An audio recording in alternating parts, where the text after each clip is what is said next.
11 बजे से लेकर 4 बजे तक महफिल नात, न इशा की नमाज न फजर की नमाज।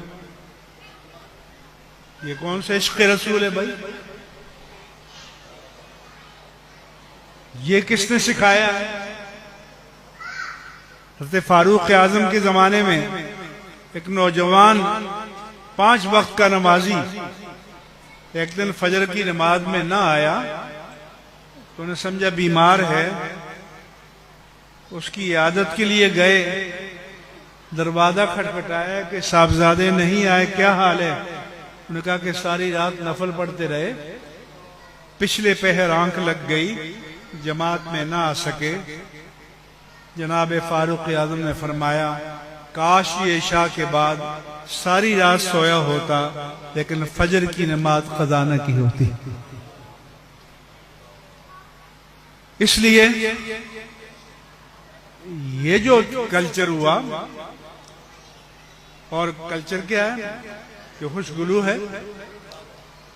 एक एक रात में आप लाखों दें, हजारों दें, और जो आलिम महीना भर बैठ के कुरान की तफसीर बयान करे, हदीसे मुस्तफा पढ़ाए, उसको महीने और साल में भी इतना न दो। ये इश्क़ मुस्तफा है। बात समझ में आ रही है कि नहीं? तो अब मुझे बताएं कि जब आप ये करेंगे तो आपके यहाँ कव्वाल और नाख़्वां पैदा होंगे या उलमा पैदा होंगे?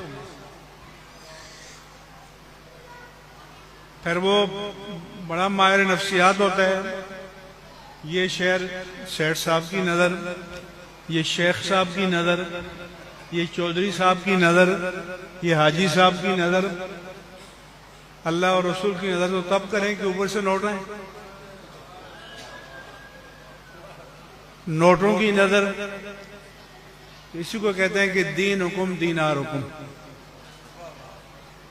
ये पेट की शरीयत है। तो इसलिए ख्वाब गफलत से जागो, उलमा से जुड़ो, मदारिस से जुड़ो, मसाजिद से जुड़ो। हमारे दीन के कले ये हैं। जब नामूस रिसालत का वक्त आया तो ये आर्टिस्ट कहां नजर आएगा?